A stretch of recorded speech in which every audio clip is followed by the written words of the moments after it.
Ya ayyuhalladzina amanu lima taquluna ma la taf'alun kabura maqtan indallahi an taqulu ma la taf'alun. Wahai orang-orang beriman, mengapa kalian mengatakan apa yang tidak kalian kerjakan, apa yang kalian tidak penuhi? Amat besar kebencian di sisi Allah bahwasanya kalian mengatakan apa yang kalian tidak kerjakan. Walaupun secara umum lafaz ayat ini berbicara tentang orang yang mengajarkan kebaikan pada orang lain tapi dia sendiri tidak mengerjakan.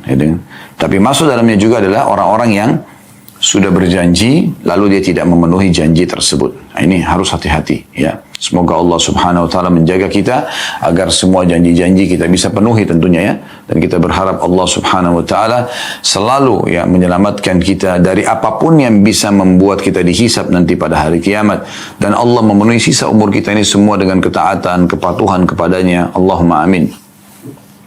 Kita akan masuk ke hadis pertama di bab ini, hadis nomor 694 yang berbunyi dari Abu Hurairah radhiyallahu anhu bahwa Rasulullah sallallahu alaihi wasallam bersabda, ayatul munafiqi thalath, idza haddatsa kadzab wa idza wa'ada akhlaf wa idza tumina khan. Hadis ini riwayat Bukhari Muslim. Tanda-tanda orang munafik itu ada 3. Apabila berbicara dia berdusta, apabila berjanji dia mengingkarinya, dan apabila dipercaya dia berkhianat. Subhanallah, subhanallah ya. 3 hal ini semuanya berhubungan satu sama yang lain ya. Ini seperti saudara kembar semuanya ya. Nabi SAW mengatakan tanda-tanda orang munafik 3. Kalau dia berbicara dia berdusta. Kalau Anda sudah buka pintu ini, maka otomatis masuk yang kedua. Kalau dia berjanji dia mengingkari. Pendusta suka mengingkari janji ya, sudah otomatis. Dan juga sama, yang kembar ketiganya adalah kalau diberikan amanah dia berkhianat. Karena dasarnya pendusta. Ini hukumnya ya. Jadi sudah berurutan satu sama yang lain.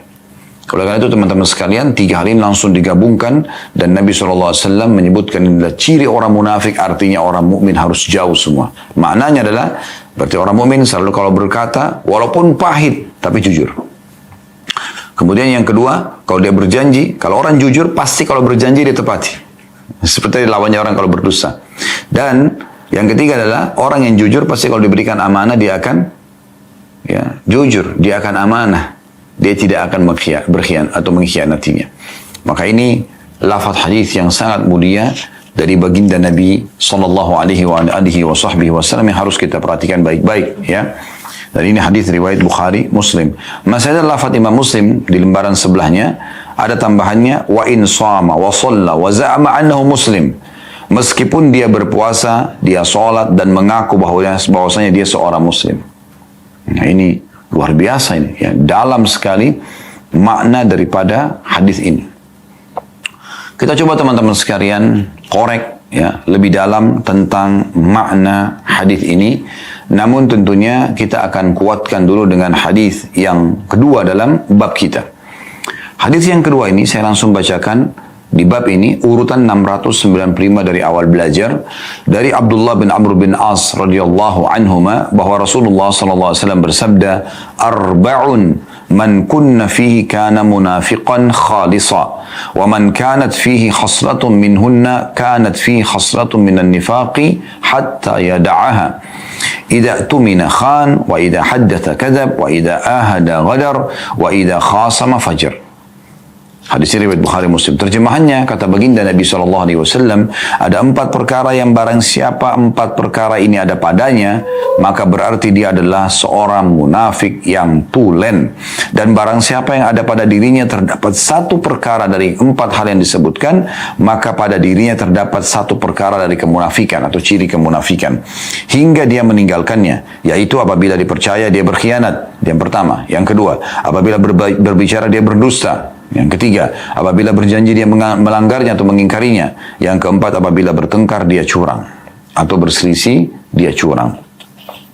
Baik teman-teman sekalian, hadis ini adalah hadis yang menyempurnakan tadi hadis pertama yang kita bacakan. Dan kita coba akan masuk lebih dalam insyaAllah ke makna daripada hadis ini sekaligus faedahnya. Orang-orang munafik teman-teman sekalian adalah orang-orang yang menampakkan keislaman tapi sebenarnya dia berdusta. Dan kelompok ini jauh lebih berbahaya bagi kaum muslimin dibandingkan orang-orang kafir. Karena orang kafir jelas kekafirannya bagi kaum muslimin, ya. Kita muslim, dia kafir. Selesai. Masing-masing berjalan sebagaimana Allah SWT mengatakan kalau sudah kita tawarkan Islam, dia menolak. Karena iman dasarnya la ikrah fiddin, tidak ada paksaan dalam agama. Kita tawarkan boleh, tapi kita paksakan orang tidak boleh. Nah, setelah itu kalau memang tetap dia mau berjalan dengan keyakinannya, maka konsepnya adalah la a'budu ma ta'budun wa la antum 'abiduna ma a'bud.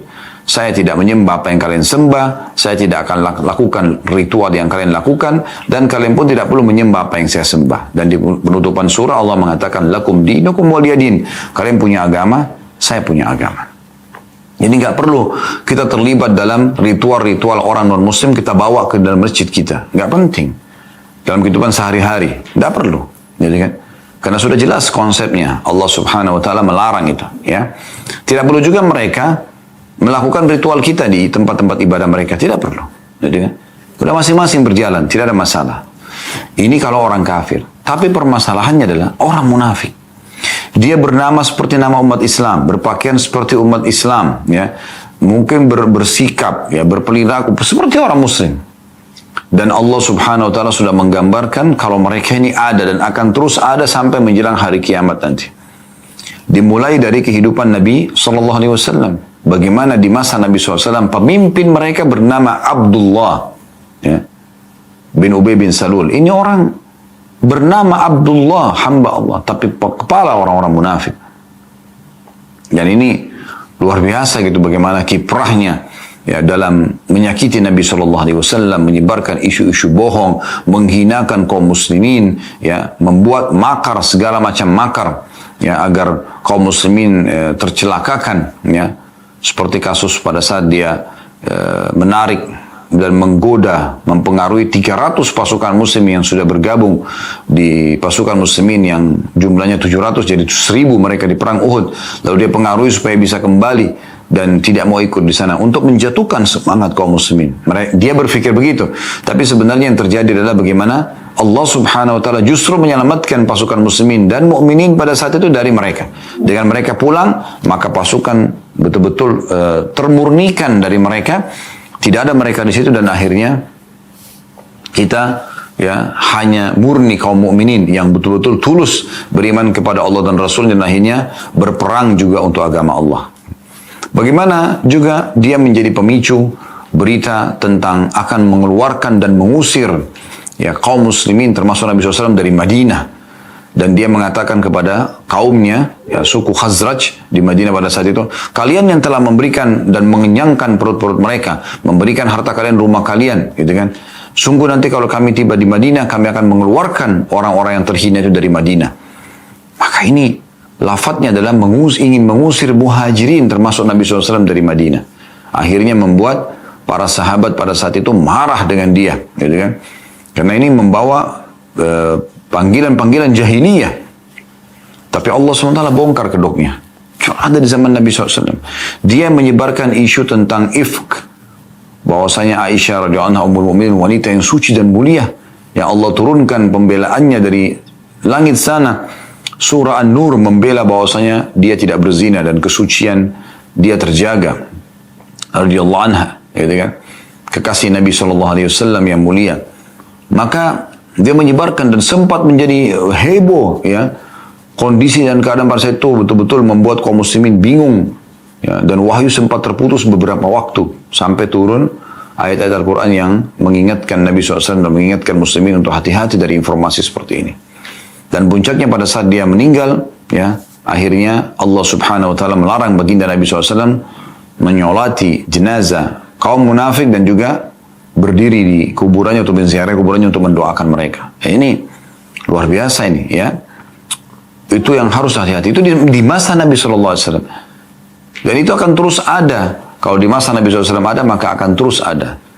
Di zaman kita dan sampai kapanpun akan selalu ada kaum munafik. Dan ini berbahaya sekali karena mereka berkedok seperti umat Islam. Ciri khasnya setiap kali agama Allah menjelaskan tentang A, dia mengatakan B. Gitu. Allah menghalalkan ini, dia mengatakan tidak boleh. Allah mengatakan itu tidak boleh, dia mengatakan boleh. Bahkan sampai pada tingkat memprotes agama Allah kalau sudah tidak layak lagi untuk dikonsumsi, tidak sesuai dengan perkembangan zaman dan waktu dan seterusnya. Setiap kali ada kegiatan kaum muslimin yang baik, pasti dia akan menghadangnya. Dia akan menjadi ya orang yang terdepan. Seperti kaum munafikin di masa Nabi SAW, gitu kan? Nabi SAW bilang jihad, untuk apa perang? Nabi SAW ajak berinfak, untuk apa berinfak? Dan selalu menjadi masalah. Dan masuk kepada ranah di mana memang yang sudah jelas dalam hukum Allah SWT itu dibolehkan. Nah, ini bahaya sekali. Begitu juga hal-hal yang dilarang dalam agama. Enggak, boleh, enggak apa-apa, enggak ada masalah. Enggak boleh loh. Nah, Allah SWT melarang wanita menikah dengan ya laki-laki non-muslim. Oh, enggak apa-apa nikah lintas agama itu. Enggak boleh homoseksual, lesbian. Oh, enggak apa-apa. Legalkan saja. Subhanallah. Yang dibantah bukan kaum muslimin, dibantah langsung hukum Allah Subhanahu wa taala. Nah, ini sangat ajaib ini, ya. Ya, itu banyak di masa-masa kita sekarang berjalan seperti itu. Semoga Allah berikan hidayah gitu kan. Tapi ini kita tidak perlu kaget dengan mereka karena memang sudah diceritakan. Bahkan Allah turunkan secara khusus surah namanya surah Al-Munafikun. Dan diceritakan, beberkan panjang lebar tentang sifat mereka. Bagaimana mereka dalam surah Al-Ahzab juga diceritakan tentang ciri mereka. Bahkan peperangan terakhir Nabi SAW perang Tabuk yang tadinya pasukan muslimin akan berhadapan dengan pasukan Romawi, ya. Di wilayah Tabuk, itu kata ulama pada saat menafsirkan isi-isi ayat-ayat surah Al-Ahzab, bahwasanya peperangan ini sebenarnya adalah terjadi antara kaum mukminin dengan orang-orang munafik. Karena tidak terjadi peperangan dengan orang-orang ya Romawi, tapi justru terjadi peperangan ya secara kejiwaan, secara keyakinan dengan orang-orang munafik. Bahkan mereka berusaha untuk mencelakakan Nabi SAW pada saat pulang dari Tabuk menuju ke Madinah. Apa yang Nabi SAW sebutkan, mereka sengaja langgar. Nabi SAW mengatakan nanti akan ada sumber mata air. Jangan ada yang meminumnya sampai saya datang. Sengaja datang untuk meminumnya, mengganggu air tersebut. Subhanallah. Gitu. Jadi selalu saja membuat masalah. Nah, itulah orang-orang munafik. Dan Allah Subhanahu wa ta'ala mengancam mereka. Ya, kalau orang-orang kafir umumnya dikatakan diancam dengan api neraka jahanam. Tapi orang-orang munafik dikatakan innal munafiqina fid darkil asfali minan nar. Orang-orang munafik itu akan berada di dasarnya api neraka. Tempat yang paling berat siksaannya. Ya. Mereka berkedok sama orang kafir, jilat, sama orang beriman juga menjilat. Itu. Yang penting urusan mereka bisa berjalan dengan lancar. Ya, ini orang-orang seperti ini tidak akan pernah tenang dalam hidupnya. Makanya Allah Subhanahu wa taala mengatakan yahsabuna kulla sayhatin alihim. Bahkan setiap ada teriakan-teriakan, maka mereka selalu merasa diri mereka lah yang sedang disinggung, dari mereka tidak tenang dalam hidup. Subhanallah.